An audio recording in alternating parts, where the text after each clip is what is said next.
الحمد علیہ وسلم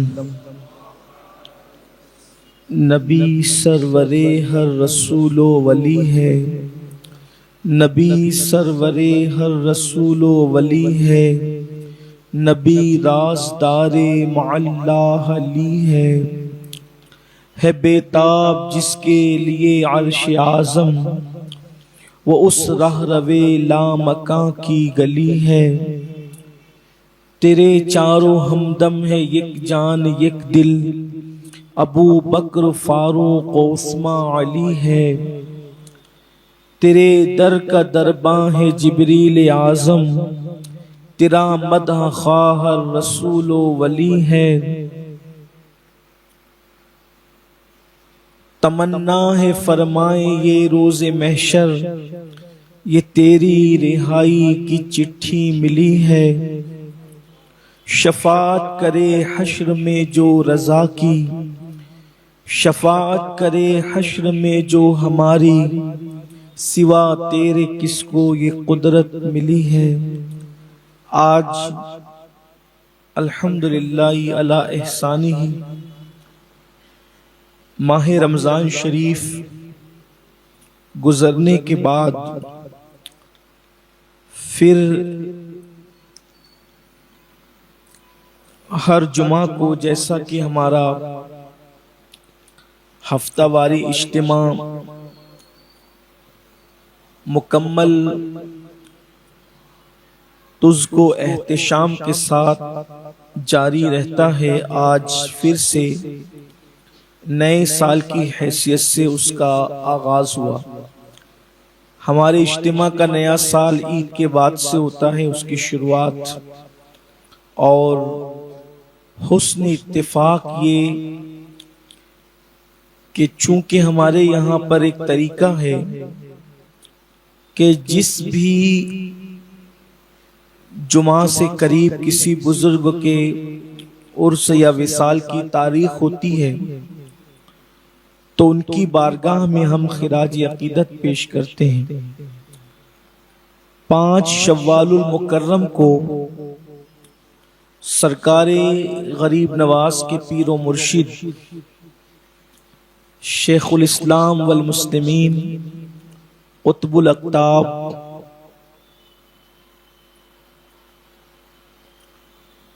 ابو النور ابو المنصور حضرت سیدنا شیخ خواجہ عثمان ہرونی رضی اللہ تبارک و تعالی عنہ کا عرس سراپا قدس ہے جو 5 شوال کو گزر گیا۔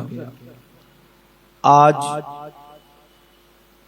7 شوال بھی گزر گئی اور یہ 8ویں شب ہے، تو مناسب یہ سمجھا گیا کہ سرکار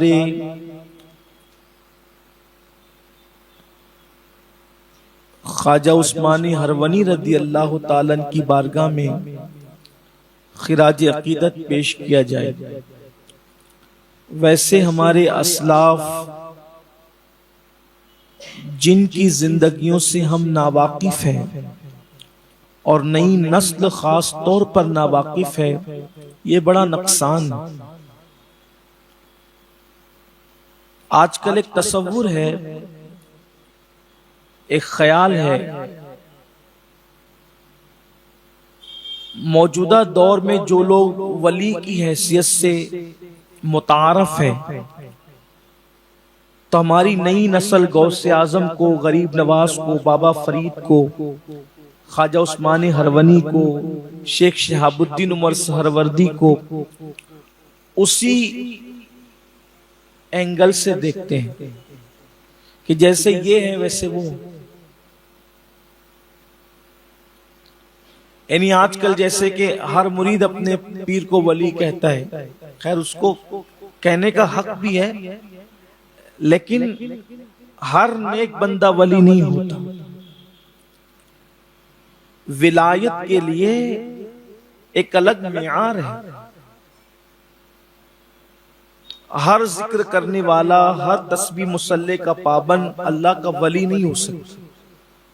ولایت ایک الگ کیٹیگری، نیک کہہ سکتے ہیں آپ زیادہ سے زیادہ کسی کو، لیکن چونکہ اب ولی کسی کو کہا جا رہا ہے تو اسی تناظر کے اندر وہ گزرے ہوئے اکابرین کو لوگ دیکھتے اور سمجھتے ہیں کہ وہ بھی ویسے ہی ہوں گے، یہ جیسے ہیں جناب۔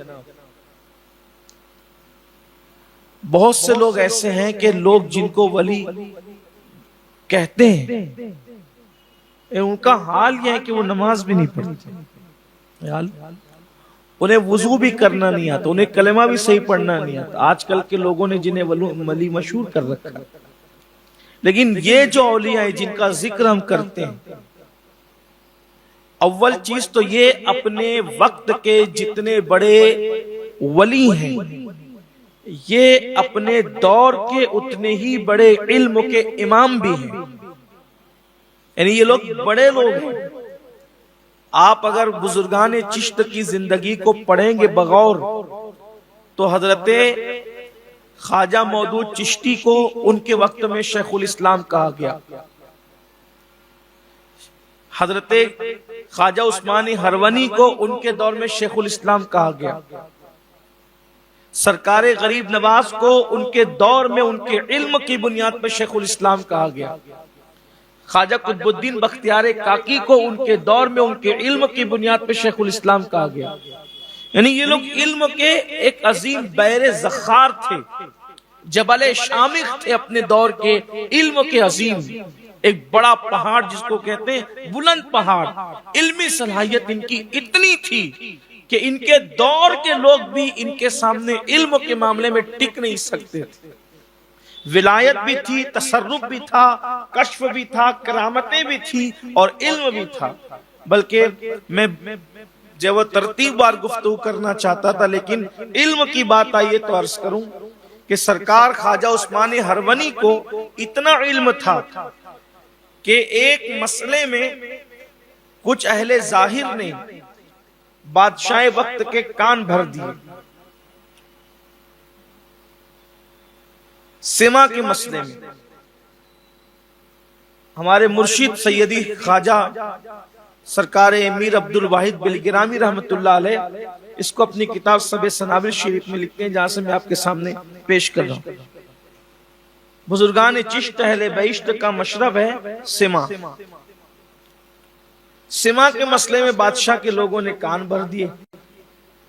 بادشاہ نے حضرت خواجہ عثمان ہرونی سے کہا کہ آپ سما نہیں سنیں گے اور قوالوں کو پھانسی دے دی جائے گی۔ خواجہ عثمانی ہرونی رضی اللہ تبارک و تعالیٰ عنہ سے جب یہ بات کہی گئی تو آپ نے فرمائی وہ تو ہمارا مشرب ہے، ہم اسے چھوڑ نہیں سکتے، ہمارے اکابرین اس پر عمل کرتے ہیں، وہ نہیں ترک کر سکتے۔ یہ میر عبد الواحد بلگرامی رحمت اللہ علیہ اس کتاب میں لکھ رہے ہیں جس کتاب کی بنیاد پر امام اہل سنت نے حضرت میر عبد الواحد کی اس کتاب کے بارے میں لکھا کہ یہ کتاب بارگاہ رسالت میں مقبول ہے، اور اسی کتاب کی بنیاد پر آپ کو ان کی صدی کا مجدد کہا گیا۔ اہل سنت کے نزدیک بڑی مستند ترین کتاب۔ اس سے میں خواجہ عثمانی ہرونی رضی اللہ تعالیٰ کا تصرف، کشف اور ان کا علم آپ کے سامنے رکھنا چاہتا ہوں۔ یعنی آج کل یہ جو ذہن بنا ہوا ہے نا کہ یہ جو ہے وہ گانجا، چرس، ننگا دھڑنگا پن، میلے کچیلے کپڑے، یہ ولایت کا ایک عجیب سا لوگوں نے معیار بنا رکھا ہے۔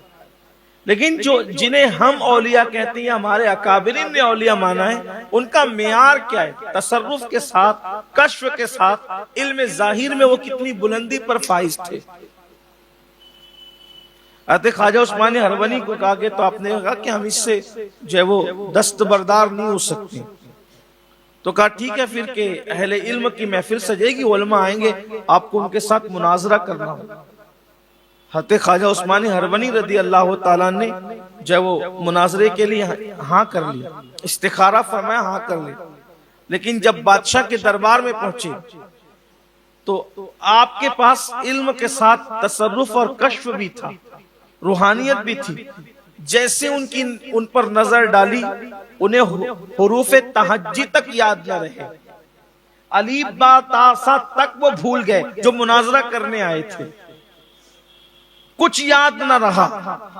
اور خواجہ عثمان ہرونی نے ایسے ایسے دلائل پیش فرمائے اس عنوان پر کہ بعد میں ان لوگوں نے آپ کے قدم پکڑ کر کے عرض کیا کہ جو آپ کا مشرف وہی ہمارا مشرف، جو آپ کا موقف وہی ہمارا موقف۔ اور اس کے بعد پھر خواجہ عثمان ہرونی رضی اللہ تعالیٰ عنہ نے ان پر جب شفقت کی نگاہ ڈالی تو پھر ان کا جو وہ سلب کیا ہوا علم آپ نے واپس فرما دیا، اور واپس فرمانے کے بعد پھر ہر ایک پر توجہ فرمائی، اور سب کے سب وہ جو مناظرے کے لیے آئے تھے چونکہ اب وہ تائب ہو چکے تھے، وہ قائل اور مائل ہو چکے تھے، آپ نے سب کے سب کو علم ظاہر کے اس ماحول سے نکال کر ولایت کی منزل عطا فرمائی۔ سرکار خواجہ عثمان ہرونی کی یہ شان، یہ مقام ہے آپ کا۔ میں نے اس کو بہت اختصار کے ساتھ عرض کیا، آپ اس کو تفصیل کے ساتھ دیکھنا چاہتے ہیں سب سنابل شریف کی طرف آپ رخ کریں۔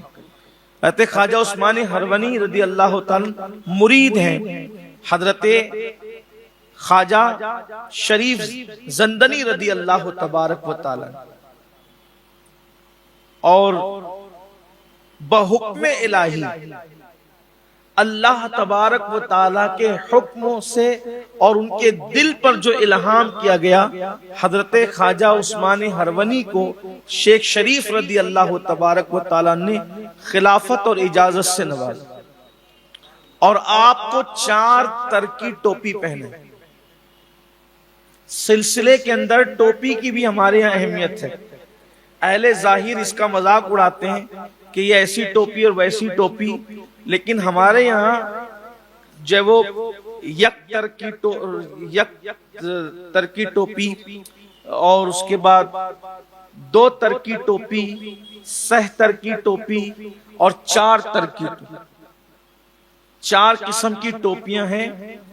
اور اس کو بھی ہمارے مرشد میر عبد الواحد بلگرامی رحمت اللہ علیہ اپنی کتاب میں لکھتے ہیں کہ دراصل یہ یک تر کی، 2 تر کی، 6 تر کی اور 4 تر کی یہ ٹوپیاں، 4 ٹوپیاں بحکم الہی حضرت جبریل علیہ السلام اللہ کے رسول علیہ السلام کی بارگاہ میں لائے، اور عرض کیا کہ یا رسول اللہ ان ٹوپیوں کو آپ اپنے سر پہ رکھیں، اور پھر ان ٹوپیوں میں آپ جس کو دینا چاہیں یہ ٹوپی اس کو بطور تبرک یا بطور جو وہ تحفہ یا حقدار کو اس کے حق کے مطابق عطا فرمائیں۔ حضور اکرم صلی اللہ علیہ وآلہ وسلم نے وہ 4 ٹوپیوں کو یکے بعد دیگر زیب سر فرمایا، اور اس کے بعد جو یک تر کی ٹوپی تھی وہ سیدنا ابو بکر صدیق رضی اللہ تعالی عنہ کے حصے میں آئی۔ افضل البشر بعد الانبیاء بالتحقیق سیدنا ابو بکر صدیق کو یک تر کی ٹوپی آپ نے پہنائی، 2 تر کی ٹوپی حضرت سیدنا فاروق اعظم کو پہنائی، اور 6 تر کی ٹوپی حضرت سیدنا عثمان ذوالنورین عثمان غنی کو عطا فرمائی، اور 4 تر کی ٹوپی مولائے مشکل کشا اخی رسول زوج بطول اسد اللہ الغالب امام المشارق والمغارب حلال المشکلات والنوائب اخی رسول و زوج البطول امیر المومنین سیدنا علی مرتضی کرم اللہ تعالی وجہ الکریم کو 4 تر کی ٹوپی عطا فرمائی، اور یہی 4 تر کی ٹوپی اب تک سلسلوں میں جاری ہے۔ یہ 4 تر کی ٹوپی کیا ہے؟ یعنی 4 چیزوں کو ترک کرنا۔ لوگ اس کو ترکی کہتے ہیں، یہ ترکی نہیں ہے بلکہ یہ ترکی ہے، ترک کرنا، چھوڑ دینا، 4 چیزوں کو چھوڑنا۔ 4 چیزیں کیا چھوڑنی ہیں؟ یعنی یہ سلسلے میں فرماتے نمبر 1 جو پہلی چیز چھوڑنا ہے وہ دنیا ہے۔ اس کا مطلب سلسلے کی ٹوپیاں پہن کے پھدکنے کی ضرورت نہیں ہے، اس کا کوئی مقصد ہے، ٹوپیوں کا کوئی مقصد ہے۔ سلسلے کی ٹوپیوں کا مقصد گروپ بندی نہیں ہے، سلسلے کی ٹوپیوں کا مقصد جو ہے وہ ایک دوسرے کا مذاق اور تمسخر نہیں ہے، اس کے پیچھے کوئی راز ہے۔ جو 4 تر کی ٹوپی ہے، نمبر 1 ترک دنیا۔ ہم لوگ ٹوپی پہن کے بھی ترک دنیا نہیں بلکہ غرق دنیا ہے، اسی لیے ٹوپی پہن کر جو ملنا چاہیے وہ نہیں مل رہا ہے. غرق کے دنیا ڈوبے ہوئے دنیا کے اندر لالچ ہے، مکر ہے، فریب ہے، جھوٹ ہے، چگلیاں ہیں، حسد ہے، کینہ ہے، صرف دنیا کے حصول کے لیے. اور 4 ترقی میں پہلی چیز ہے ترک دنیا. دنیا چھوڑ دو. دنیا چھوڑنے کا یہ مطلب نہیں کہ غاروں میں جا کے بیٹھ جاؤ. دنیا چھوڑنے کا یہ مطلب نہیں جنگلوں میں بیٹھ جاؤ. دنیا چھوڑنا اس کو نہیں کہتے. مطلب رہو محلوں میں، رہو لوگوں کے درمیان، رہو بستیوں میں، لیکن دل یاد الہی سے وابستہ. لوگوں کے درمیان رہ کر بھی، یعنی یوں کہہ لیں کہ جلوتوں میں بھی خلوتوں کی رانائیاں ہوں. جلوت کہتے لوگوں کے ساتھ رہنے کو، اور خلوت کہتے اکیلے رہنے کو. جنگل میں بیٹھنا کمال نہیں ہے، لوگوں کے درمیان رہ کر یار سے دل لگا کر رہنا یہ کمال ہے. ترک دنیا. اور نمبر 2 ہو سکتا ہے شاید اہل ظاہر کو یہ ہضم نہ ہو، 4 ترکی میں دوسرا ترک ہے ترک آخرت. دنیا بھی چھوڑ دو، آخرت بھی. ابھی آپ جو شعر سن رہے تھے، اشعار سن رہے تھے، اپنے وقت کے عظیم عالم بھی تھے، ایک عظیم صوفی بھی تھے. اس لیے جو ہے وہ اشعار آپ سن رہے تھے، وہاں ترک دنیا کے ساتھ ترک آخرت کی بات بھی ہو رہی. ترک دنیا تو یہ ہو رہے تھے کہ بُلْحَوَث سن، سیم و زر کی بندگی اچھی نہیں، ان کے در کی بھیک اچھی، سروری اچھی نہیں. یہ تو ترک دنیا ہو گیا. اور ترک آخرت، ترک آخرت کیا ہے؟ ترک آخرت یہ ہے کہ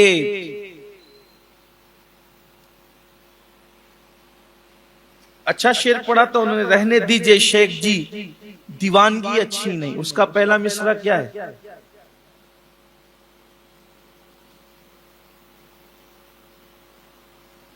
جس کو حضرت استاد زمن نے بہت اچھے انداز میں کہا ہے، انہی سے انہوں نے لیا ہے. استاد زمن نے کہا تھا، سیر گلشن کون دیکھے دشت طیبہ چھوڑ کر، سوئے جنت کون جائے در تمہارا چھوڑ کر. اور کہتے ہیں کہ مر ہی جاؤں میں اگر اس در سے جاؤں 2 قدم، کیا بچے بیمار غم قرب مسیحا چھوڑ کر. اور اسی کا رنگ لے کر کے انہوں نے کہا، دشت طیبہ چھوڑ کر میں سیر جنت کو چلوں، رہنے دیجئے شیخ جی دیوانگی اچھی نہیں. تو یہ 4 ترکی میں ایک ترکی دنیا ترک، نمبر 2 آخرت بھی ترک کریں. یہ اونچی منزل ہے. لوگ کہیں گے آخرت کیسے ترک کریں؟ میں نے کہا آخرت کی فکر کریں، لیکن آخرت میں نہ جنت کی لالچ ہو، نہ راحت کی لالچ ہو، بلکہ جنت نہیں بلکہ یار کی طلب. میرے امام کہتے ہیں، شربت نہ دے نہ دے تیری رویت ہو خیر سے. شربت نہ دے نہ دے تیری رویت ہو خیر سے، یہ شہد ہو تو پھر کسے پرواہ شکر کی.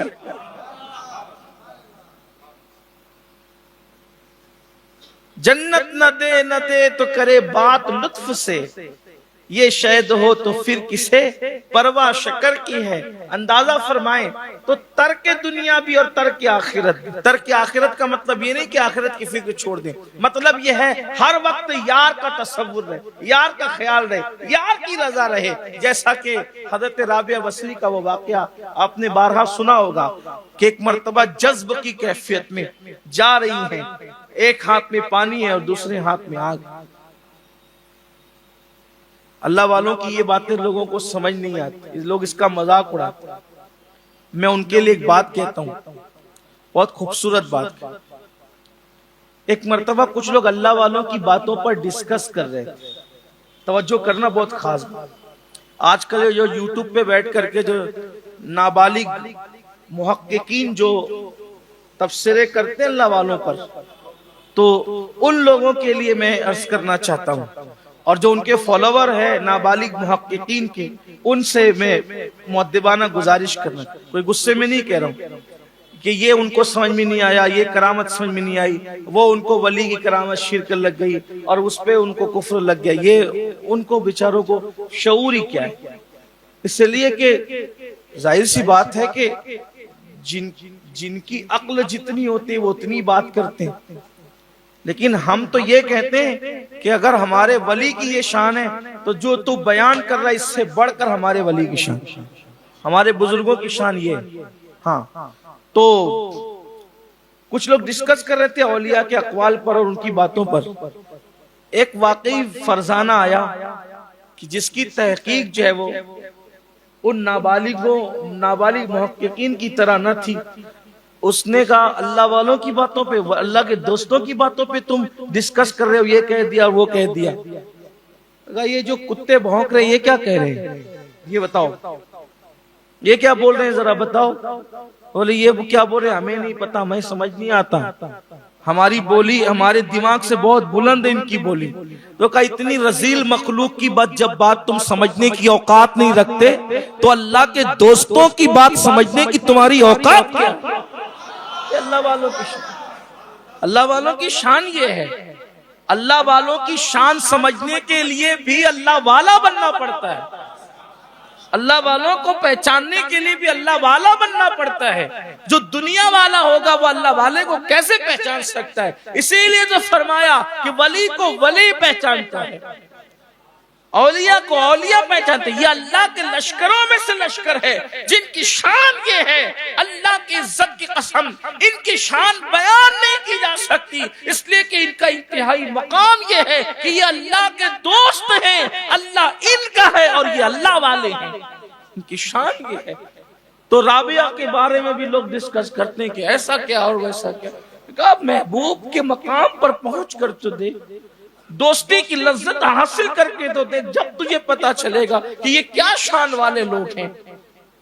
یہ جو میں نے بات بیان کی نا، یہ کتے والی بولی میں نے کہیں کسی ڈائجسٹ سے نہیں بیان کیا. اس کو امام عبدالوہاب شعرانی نے اپنی کتاب میں لکھا جو میں نے عرض کیا. اس کا مطلب اس دور میں بھی ایسے کچھ سرفرے لوگ تھے جیسے آج بھی کچھ سرفرے ہیں، اور یہ رہیں گے ہمیشہ. جب تک دنیا ہے تب تک تو رہیں گے. اب تک لوگ یہ تحقیق نہیں کر سکے کہ سانپ کے آگے بین بجاؤ تو سانپ ناشتا کیوں. تو لوگ کہتے ہیں کہ بانسری کی آواز سن کر وہ ناشتا. جس کے کان ہی نہیں ہے اس نے بانسری کی آواز سن کے کیا ناچا. توجہ ہے آپ کی. سانپ کے کان نہیں ہے تو بانسری کی آواز کیسے سنے گا؟ تو وہ سن کے نہیں ناچتا ہے. سپیرا ہوشیار ہوتا ہے تو اس کی عادت ہے نا، وہ کسی چیز پہ حملہ کرتا ہے تو وہ جیسے جیسے بانسری گھماتا ہے وہ ادھر ادھر منہ کرتا ہے تو لوگوں کو لگتا ہے وہ ناچتا نہیں ہے، اس کو کچھ سنائی نہیں دیتا. سانپ ہے وہ تو بانسری کے اشارے پر ادھر ہوتا ہے، لوگ سمجھتے ہیں کہ وہ ناچ رہا ہے، وہ مست ہو گیا. کوئی است مست نہیں ہوتا، وہ اس کو کان ہی نہیں ہے. آپ دیکھ لیں تو تحقیق کا یہ حال ہے. اب آپ بتائیں ابھی تک کہ سانپ ناشتا کیوں ہے؟ لوگ یہاں تک نہیں پہنچ سکے اور لوگ اللہ کے دوستوں کے مقام تک پہنچ سکیں گے، ان کے مرتبے تک نہیں. بڑی شان، بڑی عظیم لوگ ہیں یہ لوگ، ان کی عظمتیں بیان نہیں ہو سکتی. تو بہرحال رابعہ جذب میں تھی اور ہاتھ میں پانی اور آگ. کسی نے کہا مائی اتنے جلال میں جاتی کہاں ہے؟ اور فرمایا کہ جہنم کی آگ بجھا دیں گے پانی سے اور جنت کو جلا دیں گے اس آگ سے. کہا کیوں؟ کہا اس لیے کہ جو لوگ جنت کی لالچ میں عبادت کرتے ہیں تو لوگ جنت کی لالچ میں نہ کریں، اور جو جہنم کے خوف سے عبادت کرتے ہیں وہ جہنم کے خوف سے نہ کریں، صرف وہ یار کی محبت میں کریں. تو ترک دنیا، وہ جو 4 تر کی ٹوپی کبھی دیکھی ہوگی آپ نے، کبھی کبھی میں اس کو پہنتا ہوں، کبھی بتا دوں گا آپ کو. اس میں 4 ہوتے ہیں. پرسوں کے دن ایک احباب کے ساتھ ایک میٹنگ تھی تو کچھ کبھی کبھی اصل میں کیا ہے کہ لوگوں کی نظروں سے چھپ کے جانا ہوتا ہے تو وہ ٹوپیاں پہن لینی پڑتی. تاکہ لوگ زیادہ متوجہ نہ ہو، ورنہ لوگ پھر وہاں بھی آ کر کے ماشاءاللہ محبتوں کا اظہار کرتے ہیں تو کچھ کام رہ جاتے ہیں۔ تو میں وہ اجنبی سی ٹوپی تھی وہ پہن کر چلا گیا، تو بہت لوگوں سے بچ گیا، اور پھر میرے جو کام تھے وہ ہو گئے الحمدللہ۔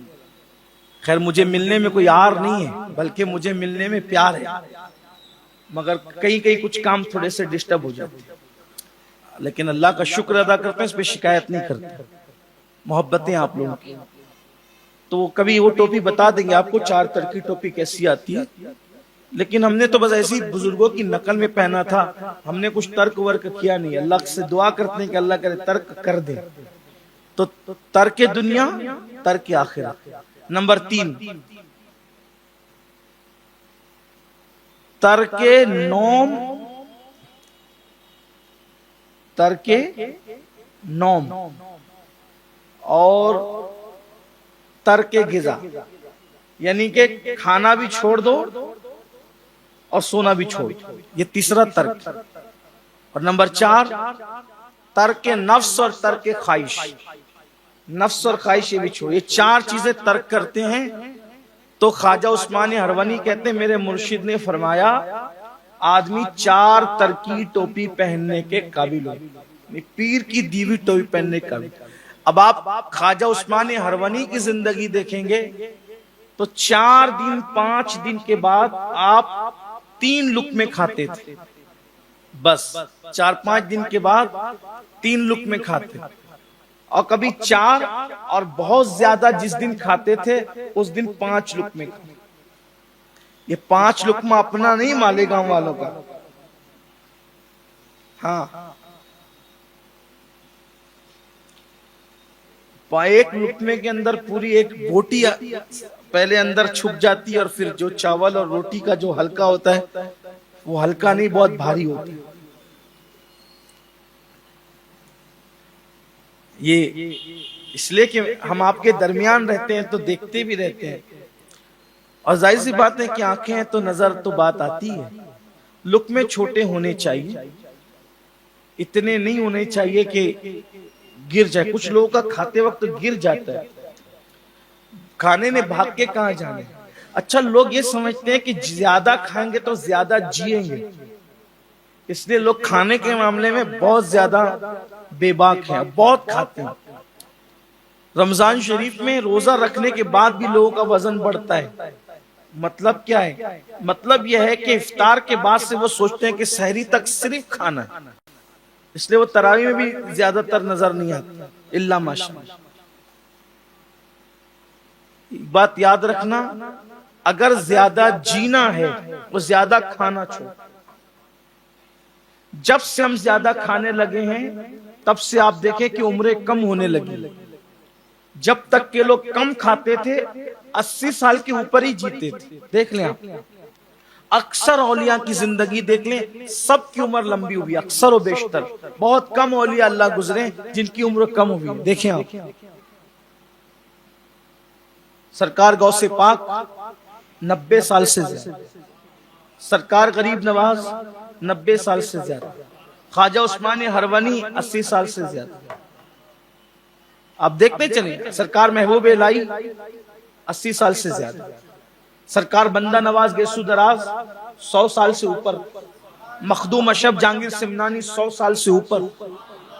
اب دیکھتے ہی جائیں ہمارے جتنے اولیاء اللہ ہیں۔ وجہ اب آپ سوچیں کہ آدمی کھانے سے طاقتور ہوتا ہے اور جیتا ہے، تو یہ لوگ 4-4 5-5 دن کے بعد 3-3 لقمے کھا رہے ہیں۔ اور سرکار خواجہ عثمان ہروانی کا حال تو یہ تھا کہ 10 سال تک کے کھانا بن کر 10 سال تک کچھ نہیں کھایا۔ آپ کو اسی پہ حیرت ہے کہ سرکار صابر پاک نے 12 سال تک کے لنگر کھلایا نہیں کھایا، لیکن صابر پاک کے سامنے کسی کی زندگی بھی نمونہ تھی۔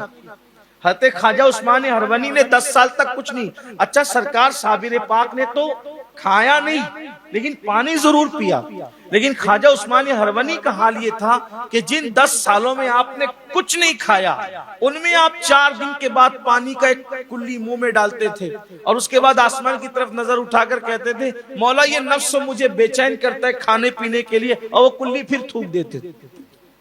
10 سال اس طرح گزرے، 70 سال تک اس طرح ریاضت اور مجاہدے کیے آپ نے، 70 سال تک ریاضت اور مجاہدے فرمائے. اور پیر و مرشد نے 20 سال کے بعد جب یہ ریاضت اور مجاہدے کی زندگی کے 20 سال دیکھے، خواجہ عثمان ہروانی جیسی ہستی کی 20 سال تک کی ریاضت اور مجاہدے، ذکر اور اذکار دیکھے، تب آپ نے سلسلہ چشتیہ اہل بہشتیہ کا وہ اسم اعظم شریف جو مرشدوں سے سینہ بسینہ چلا آ رہا تھا، وہ خواجہ عثمان ہروانی کو عطا فرمایا.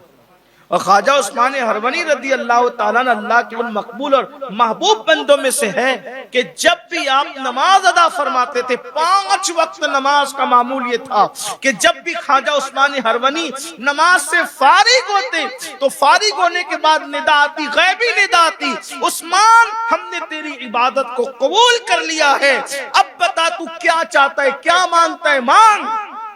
خواجہ عثمان ہروانی کو 5 وقت یہ ندا سنائی دیتی، غیبی ندا، اس عثمان ہم نے تیری عبادت قبول کر لی، مانگ. کیا مانگتا ہے، کیا مانگنا چاہیے؟ کہتے ہیں تجھ سے تجھی کو مانگو. دعا کا انداز دیکھیں، اخلاص کی انتہا دیکھیں، یار ہی سے یار کو مانگا جا رہا، یہ اخلاص کی انتہا ہے. یہ خواجہ عثمان ہروانی کی دعا ہے. کہتے ہیں تجھ سے تجھی کو مانگتا ہوں، تجھ سے تجھی کو طلب کرتا ہوں. تو پھر ندا آتی، عثمان ہمارا جمال تیرے لیے ہے، تیری زیارت کے لیے ہمارا جمال ہے، اس سے سوا بھی کچھ مانگ. تو کہتے تیرے محبوب کی امت کو بخش دے، اپنے لیے کچھ نہیں مانگ. جن لوگوں کو مقام اور مرتبے ملتے ہیں ان کی بے غرضی دیکھیں، ان کا خلوص دیکھیں، ان کا اخلاص دیکھیں. پہلے تو مانگا تجھ سے تجھی کو، یہ اخلاص کی انتہا. سب سے مخلص ترین بندے کی دعا یہی ہے کہ تجھ سے تجھی کو مانگ، اور اس سے بڑی دعا بھی نہیں. سب مانگ لیا، تجھے مانگنے کے بعد اٹھتے نہیں ہاتھ میرے اس دعا کے بعد. اس کو مانگنے کے بعد اب کیا مانگا جائے، رہ کیا جاتا ہے. ندا آتی، عثمان ہم نے ہمارا جمال تیری زیارت کے لیے، اب کیا مانگتا ہے؟ وہ کہا تیرے محبوب کی امت کو بخش دے. تو ہر نماز کے بعد کہا جاتا 30,000 تیرے لیے بخش دے. ہر نماز میں وعدہ ہوتا 30,000، یعنی 5 وقت کی نماز میں اگر وعدہ ہو رہا ہے تو کتنا ہو رہا ہے؟ کتنا ہو رہا ہے؟ 1.5 لاکھ روزانہ بخشے جا رہے ہیں خواجہ عثمانی ہروانی کی دعا سے. خواجہ عثمانی ہروانی فرماتے ہیں، اب ذرا ان کے کچھ ملفوظات بھی سن لیں، میں جلدی سے چل رہا ہوں، کرامتوں کی طرف بھی آئیں گے. خواجہ عثمانی ہروانی رضی اللہ تعالیٰ فرماتے ہیں کہ جب میرے پیر و مرشد حضرت خواجہ شیخ شریف زندنی رضی اللہ تبارک و تعالی عنہ نے مجھے خلافت سے نوازا اور خلافت دی، تو آپ نے مجھے کچھ نصیحت فرمائی، اور نصیحت یہ فرمائی کہ بیٹا، کیا بات فرماتے ہیں بیٹا، اللہ تبارک و تعالی کے لیے عاجزی اختیار کر، گھمنڈ سے، غرور سے بچ. اس لیے کہ جس شخص کے دل کے اندر گھمنڈ ہوگا، تکبر ہوگا، اور جو شخص گھمنڈ اور تکبر کے اندر مبتلا ہوگا اس کو صاحب نعمت نہیں کہا جا سکتا. وہ نفس پرست ہے، وہ رہبر نہیں ہے، وہ رہزن ہے، رہزن ڈاکو ہے. فرمایا وہ چور ہے، مشائخ اس سے بیزار ہیں، اس کو بزرگوں کا خرقے پہننے کی اجازت نہیں ہے. یعنی بزرگوں کا جبہ جو خلافت کا جبہ خرقہ خلافت ہے، کہا وہ اس کو پہننا جائز نہیں ہے اس کے لیے، اور نہ ہی وہ 4 طرح کی ٹوپی پہننے کا حقدار ہے. کیوں؟ کیونکہ اس کے اندر تکبر موجود ہے، گھمنڈ موجود ہے. تو پوچھا گیا گھمنڈ نکل گیا، اس کا کیا مطلب ہے؟ تو خواجہ عثمانی ہروانی فرماتے ہیں جس کے دل سے گھمنڈ نکل جاتا ہے وہ اللہ کی پوری مخلوق میں اپنے آپ کو سب سے زیادہ حقیر اور ذلیل تصور کرتا ہے. یعنی جب سب سے زیادہ انسان اپنے آپ کو چھوٹا، حقیر اور ذلیل نہ سمجھے، اس وقت تک کہ اس کو درویش کہلانے کا حق نہیں ہے. خواجہ عثمان ہرونی رضی اللہ تعالیٰ یہ بات فرماتے ہیں وہ درویش نہیں ہے، وہ اللہ والا نہیں ہے، وہ فقراء میں سے نہیں ہے. کون؟ جس کے اندر تکبر اور گھمنڈ اور انانیت موجود ہے. سرکار خواجہ عثمان ہرونی رضی اللہ تبارک و تعالی آپ سورہ فاتحہ کی بڑی اہمیت بتاتے ہیں. آپ نے بڑی نصیحت بھی فرمائی مریدوں کو بھی، سرکار غریب نواز کو بھی فرمایا کہ سورہ فاتحہ کی بڑی اہمیت ہے. اور سلسلہ چشتیہ میں سورہ فاتحہ اس طرح پڑھی جاتی ہے کہ بسم اللہ کی میم کو الحم کی لام میں ملا کر، دونوں کو ملا کر پڑھتے ہیں، اور اس کے بعد الرحمن الرحیم کی 3 مرتبہ تکرار کرتے ہیں. پھر پوری سورت ایسے پڑھ کے آخری میں 3 مرتبہ آمین آمین کہتے ہیں. کہتے ہیں اس کی وجہ سے دعائیں مستجاب ہوتی، دعائیں مقبول ہوتی. ایک مرتبہ خواجہ عثمان ہرونی کی بارگاہ میں ایک شخص آئے اور آنے کے بعد عرض کیا کہ حضور میرا بیٹا گم ہو گیا اور برسوں بیت گئے، کئی سال ہو گئے میرا بیٹا گم ہو گیا. تو سرکار خواجہ عثمان ہرونی رضی اللہ تبارک و تعالیٰ عنہ نے ارشاد فرمایا تو کیا؟ تو کہا اس کے لیے آپ دعا کر دیں. آپ نے مراقبہ فرمایا، مراقبہ کہتے ہیں آنکھ بند کر کے سر جھکا کے دل کی طرف متوجہ ہونے کو. آپ نے مراقبہ فرمایا اور مراقبہ فرما کر کے پھر سر اٹھایا اور سر اٹھا کر کے فرمایا اس کے بیٹا اس سے مل جائے، اس کے لیے سب مل کے سورہ فاتحہ پڑھ. اور سب لوگوں نے فاتحہ پڑھی اور فاتحہ پڑھنے کے بعد پھر سر جھکایا اور پھر مراقبہ کیا. فرمایا جا تیرا بیٹا انشاءاللہ گھر آ گیا ہوگا. اتنا سننا تھا. وہ شخص اٹھا اور گھر چل دیا. گھر پہنچا تو دیکھا کہ اس کا بیٹا موجود تھا. وہ اپنے بیٹے کو لایا اور سرکار کے قدموں میں جب وہ اس کو جھکا دیا تو سرکار خواجہ عثمان ہرونی نے پوچھا کہ بیٹا تو کیسے گھر پہنچا؟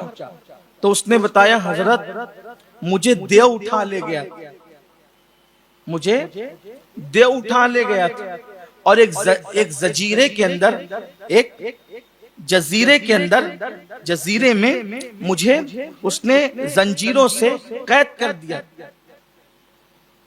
جزیرے میں زنجیروں سے مجھے قید کر دیا تھا اور میں وہیں پڑا تھا، وہ مجھے وہاں سے ہٹنے نہیں دیتا تھا. لیکن میں نے کیا دیکھا، آپ ہی کی شکل کے ایک بزرگ آئے اور آنے کے بعد انہوں نے مجھے اٹھنے کے لیے کہا. میں اٹھا تو زنجیروں کو انہوں نے ہاتھ لگایا تو زنجیریں ٹوٹ گئی اور پھر انہوں نے مجھے پکڑ کر کہا آنکھیں بند کر. میں نے آنکھیں بند کی. جب میں نے آنکھیں کھولی تو میں اپنے گھر پہ تھا. وہ آپ ہی کی طرح تھا. حضرت خواجہ عثمان ہرونی رضی اللہ عنہ نے فرمایا جا اللہ تجھے جزائے خیر عطا. تب لوگوں کو پتا چلا آنکھیں بند کرتے ہیں تو کہاں پہنچتے اور کہاں پہنچا دیتے ہیں.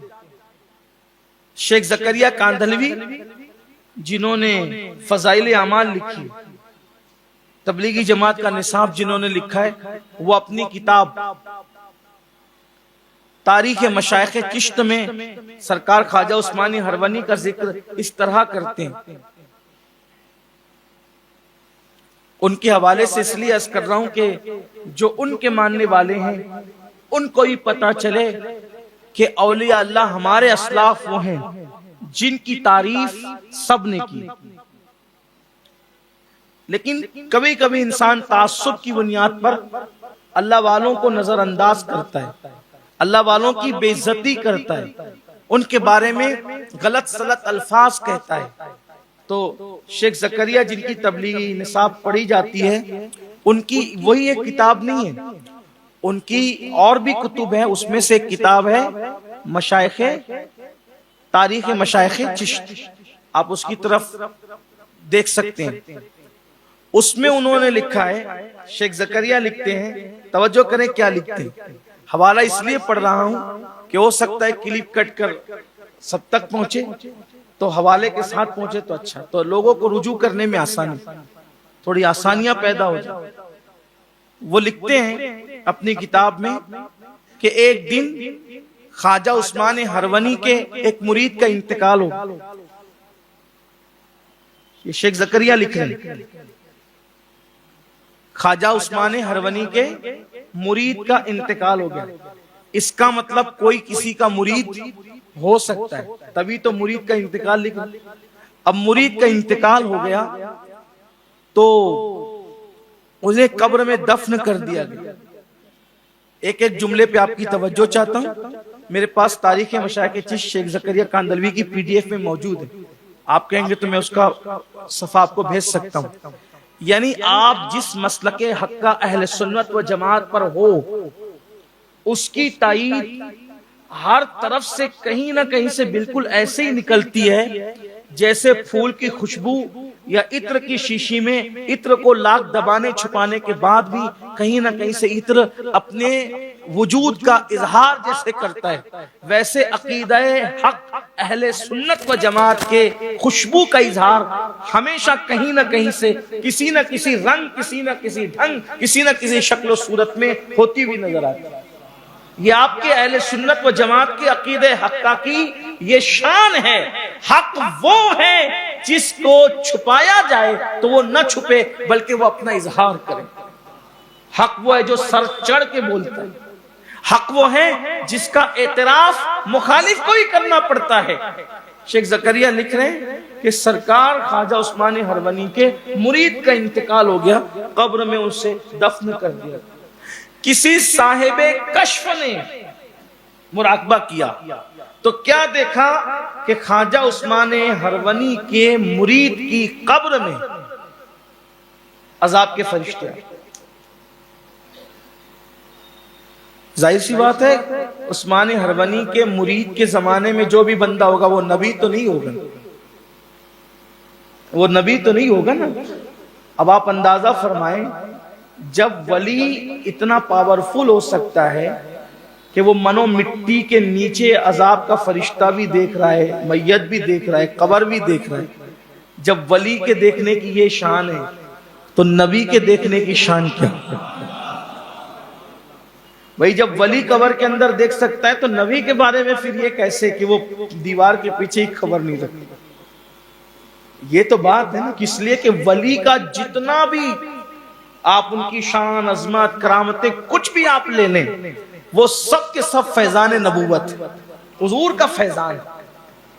بلکہ انبیاء کرام کی بھی جو شانیں ہیں، ہمارے آقا علیہ الصلوۃ والتسلیم سے پہلے جتنے انبیاء ہیں ان کی بھی جو شانیں ہیں وہ بھی مصطفیٰ جان رحمت کا فیضان ہے۔ میرے امام کہتے ہیں ہمارے نبی کی شان بالکل ایسے ہی ہے جیسے سورج، کہ سورج کی غیر موجودگی میں جو تارے چمکتے ہیں وہ خود کی روشنی سے نہیں چمکتے بلکہ سورج کی روشنی سے چمکتے ہیں۔ تو ہے خورشید رسالت پیارے، چھپ گئے تیری ضیا میں تارے، انبیاء اور ہے سب ماہ پارے، تجھ سے ہی نور لیا کرتے ہیں۔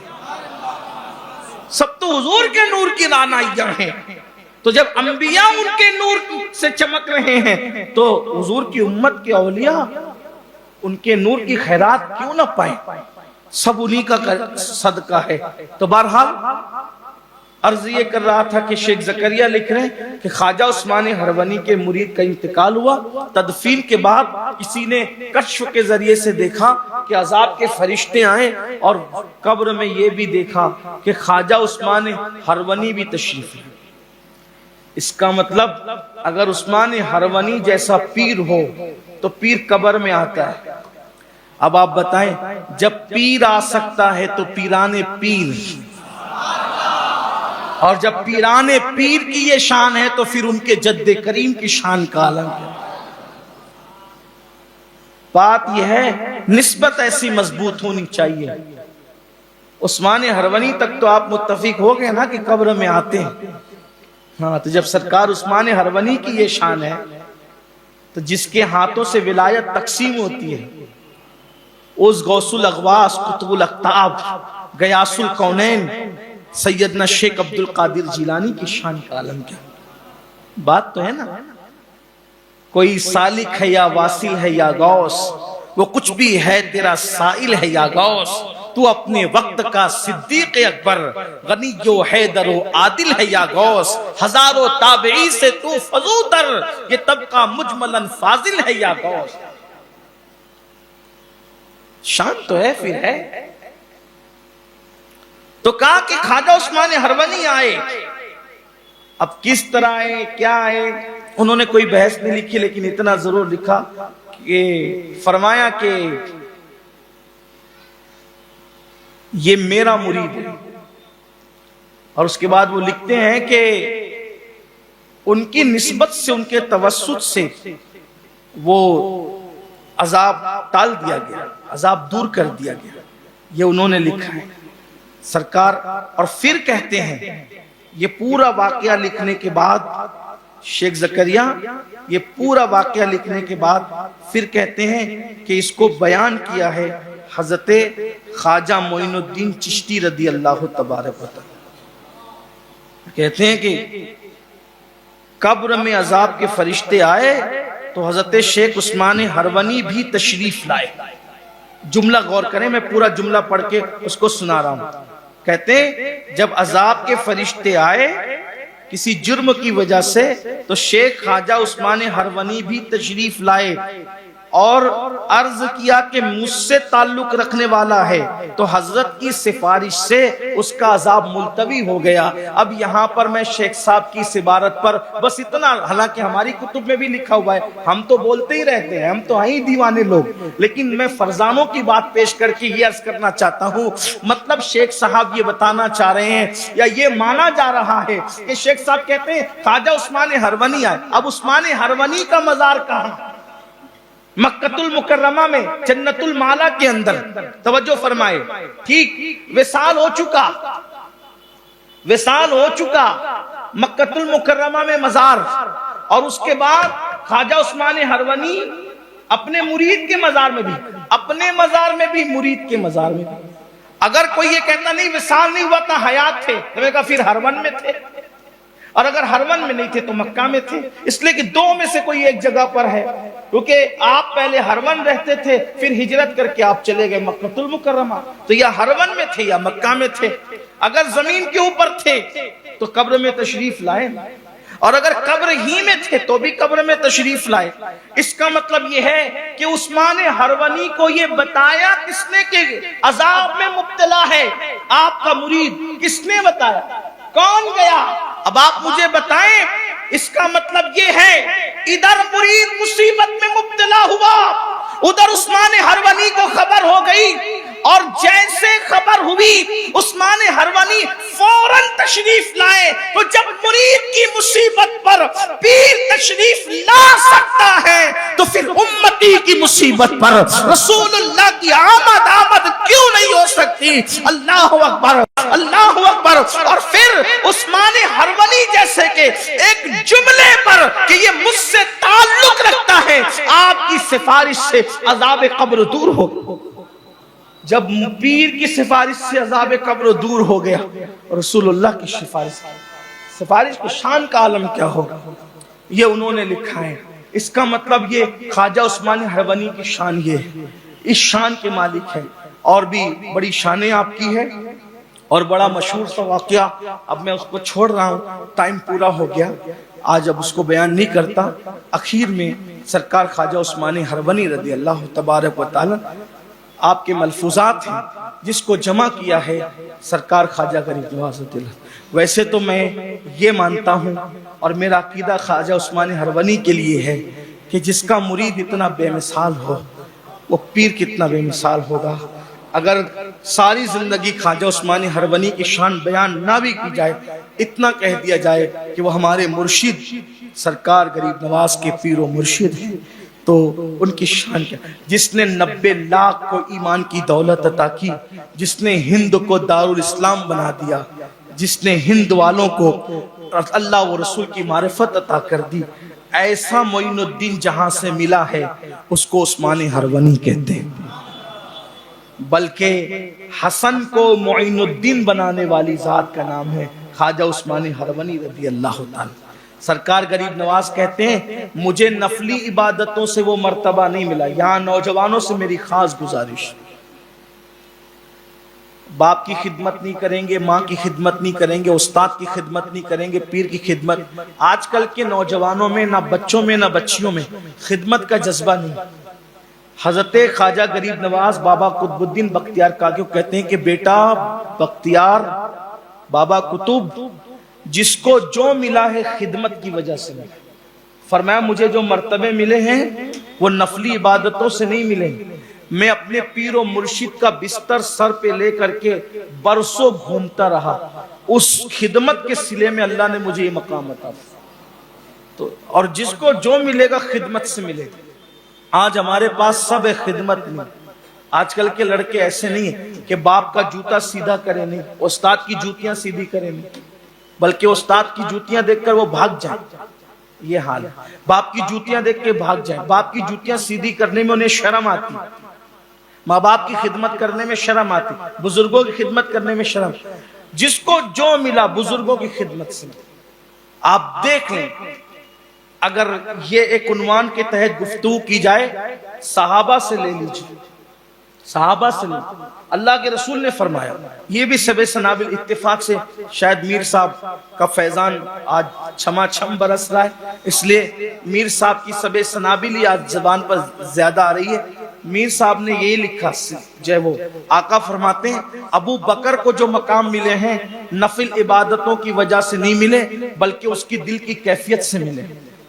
اب کیا دل کی کیفیت تھی؟ اس میں رسول اللہ کی جو خدمت کی صدیق اکبر ہے، اللہ کے رسول کو کندھوں پہ جس وقت غار ثور پر چڑھو تو تب پتا چلتا ہے کہ صدیق اکبر کی، میں لوگوں کو یہی کہتا ہوں، اس سال بھی میں نے عمرہ کے موقع پہ لوگوں کو یہ کہا، غار حرا جاؤ تو خدیجۃ الکبریٰ کی قربانی پتا چلتی ہے، اور غار ثور جاؤ تو سیدنا صدیق اکبر کی قربانی پتا چلتی ہے۔ ہمارے بزرگوں نے بتایا کہ غار حرا میں سیدہ خدیجۃ الکبریٰ دن میں 2 مرتبہ چڑھتی اترتی تھی، یعنی چلنے اترنے میں 4 چکر لگتے تھے، ایک جانے اور ایک آنے میں۔ مگر آپ کو میں بتاؤں اس ترقی یافتہ دور میں بھی ایک بار آدمی جائے تو 2 دن تک کی وہ عمرہ کرنے کی ہمت نہیں رکھتا۔ عام طور پہ اگر کوئی حوصلہ کر لے تو الگ بات ہے، ہمت نہیں کرتا۔ اماں خدیجہ روز آنا جاتی ہوئی تھی، آتی ہوئی تھی یہ، اور سیدنا صدیق اگر غار ثور تک کم و بیش 500 فٹ کا وہ پہاڑ ہے، صدیق اکبر نے رسول اللہ کو اپنے کندھوں پہ بٹھا کر کے غار ثور پر تشریف لے کر، وہ پتہ چلتا ہے خدمت۔ حضرت سیدنا عبداللہ ابن مسعود سے کسی نے پوچھا، اے ابن مسعود، آپ کو رسول اللہ نے پوری امت کا استاد معلم الامہ کہا ہے، آپ کو اتنا علم ملا کیسے؟ ابن مسعود سے کہا اتنا علم ملا کیسے؟ فرمایا میں حضور کے پیچھے پیچھے چلتا تھا، حضور جہاں نالین اتارتے تھے میں ان نالین کو اٹھا لیتا اور اٹھا کر کے اپنی آستین میں رکھتا، اور آستین کو یوں سمیٹ کر کے اپنے سینے سے لگا کے بیٹھا رکھتا۔ حضور کی نالین کی خدمت نے اللہ نے مجھے مقام عطا فرمایا۔ جس کو جو مرتبہ ملے خدمت سے ملے۔ آج سب کچھ ہے، خدمت نہیں ہے، بلکہ آج ہر آدمی مخدوم بننا چاہتا ہے، خادم نہیں بننا چاہتا۔ یاد رکھنا، جب تک خادم نہیں بنو گے اس وقت تک کبھی مخدوم بننے کا تصور نہیں کر سکتے۔ خدمت کرو، خدمت سے سب ملا۔ سرکار مخدوم ماہمی کا واقعہ، سرکار مخدوم اشرف جہانگیر سمنانی کا واقعہ، اسی طرح خواجہ باقی باللہ کا واقعہ، مجدد الفسانی کا واقعہ، حضرت محبوب الہی کا واقعہ، قطب الافاق بختیار کاکی کا واقعہ، سرکار غریب نواز کا ذکر آپ نے سنا، سرکار صابر پاک کا واقعہ۔ اس طرح دیکھتے چلے جائیں، سب کی زندگی کے اندر خدمت ہے۔ تو عرض یہ کر رہا تھا کہ سرکار خواجہ عثمانی ہروانی کے ملفوظات کو سرکار غریب نواز نے نقل فرمایا۔ بڑی ہستی، بڑے بزرگ ہیں سرکار خواجہ عثمانی ہروانی، 14ویں پشت میں مولا علی کی اولاد ہے، یہ امام حسین کی اولاد میں سے، پوری زندگی اس شان سے گزار دی کہ اپنے نام کے ساتھ سید نہیں کہا۔ تو آج بھی مورخین کو، لکھنے والوں کو، پڑھنے والوں کو شبہ ہے، حالانکہ حقیقت یہ ہے کہ آپ مولا علی کی 14ویں پشت میں حسینی سادات میں سے سرکار خواجہ عثمانی ہروانی رضی اللہ تعالی عنہ۔ 70 سال تک ریاضت عبادت مجاہدے، سونا کھانا پینا سب ترک کیا، عبادتیں کی۔ ان میں سے آپ کے جو ملفوظات ہیں خواجہ غریب نواز نے اس کو ترتیب دیا، اس طریقے سے بات کہنے والوں نے کہا، لکھنے والوں نے لکھا۔ کچھ لوگوں نے تحقیق میں اور بھی باتیں کہی ہے، اس کی طرف نہیں جاتی۔ اس میں ان کے ملفوظات میں سے چند ملفوظات ہیں، فرماتے ہیں بستی تباہ ہو جائے گی، دنیا تباہ ہوگی، بستیاں تباہ ہوگی۔ بستی کے تباہی کے 3 اسباب آپ بیان فرماتے ہیں حدیث کی روشنی میں، خواجہ عثمانی ہروردی فرماتے ہیں جب لوگ نماز ضائع کرنے لگے، نمبر 1 جب لوگ نماز ضائع کرنے لگے، نمبر 2 جب لوگ سود کھانے لگے، نمبر 3 جب عورتیں بدکار ہو جائیں۔ نماز ضائع کریں، لوگ سود کھائیں اور عورتیں بدکار ہو جائیں، سمجھ لینا کہ بستی اب تباہ ہو جائے، بستی ہلاک ہو جائے۔ اس طرح سے آپ کے اور بھی بڑے خوبصورت ملفوظات ہیں سرکار خواجہ عثمانی ہروردی کے، اللہ تبارک و تعالی ان کے فیوز و برکات سے مالا مال فرمائے۔ اخیر عمر آپ نے مکہ المکرمہ میں گزاری اور مکہ شریف میں گزار کر 5 شوال کو 7ویں ہجری میں آپ 7ویں صدی ہجری میں آپ اس دنیا سے تشریف لے گئے۔ اللہ تبارک و تعالی ان کے درجات بلند فرمائے، ان کے روحانی فیوز و برکات سے ہم سب کو مالا مال فرمائے۔ سرکار غریب نواز کی بارگاہ میں عرضی ہے کہ آپ اپنے پیر و مرشد کا تصدق ہمیں عطا فرمائیں، اور سرکار عثمانی ہارونی کی بارگاہ میں عرضی ہے کہ آپ اپنے مرید صادق کی خیرات ہمیں عطا فرمائیں، ہمیں ایک اچھا انسان اللہ بنا دے، ہمیں واقعی دیندار بنا دے، ہمارے اندر تقوی پرہیزگاری عطا فرما دے۔ آپ جانتے ہیں کہ شعبان المعظم تک رمضان شریف سے پہلے ہمارا یہ سلسلہ چل رہا تھا، سلسلہ یہ چل رہا تھا کہ ہر ہفتے ایک سوال پوچھا جاتا تھا اور آپ اس کا جواب لاتے تھے، اور جب جواب لاتے تھے تو کوئی نہ کوئی انعام دیا جاتا تھا۔ اب اس شوال سے لے کر شعبان تک، اس شوال سے لے کر شعبان تک پورا سال جتنے سوالات ہوں گے وہ قرآن کے متعلق ہوں گے انشاءاللہ۔ ہر سوال کس کے متعلق ہوگا؟ قرآن کے متعلق، تاکہ ہماری نئی نسل کی توجہ قرآن اور اس کی معلومات کی طرف بڑھے۔ آج کا پہلا سوال ہے، قرآن مقدس میں 114 صورتیں، کتنی صورتیں؟ 100 کتنی صورتیں؟ 100 اتنی ہیں، اتنی ہے نا 100۔ اس میں سے بعض صورتیں مکی ہیں اور بعض صورتیں مدنی ہیں، ٹھیک ہے۔ مکی صورتیں کون سی ہیں؟ جو ہجرت سے پہلے نازل ہوئی وہ مکی ہے، جو ہجرت کے بعد نازل ہوئی وہ کیا ہے؟ مدنی ہے۔ مطلب یہ جب تک نبی مکی رہے قرآن بھی مکی رہا، جب ہمارے آقا مدنی ہو گئے قرآن بھی مدنی ہو گئے۔ دیکھیے تو صحیح، وہ ذات جو زمان اور مکان سے پاک ہے وہ اپنا کلام بھی مکی مدنی کر دے۔ پیارے تو مکی ہے تو قرآن بھی مکی ہے، اور تو مدنی ہو جائے تو قرآن بھی مدنی۔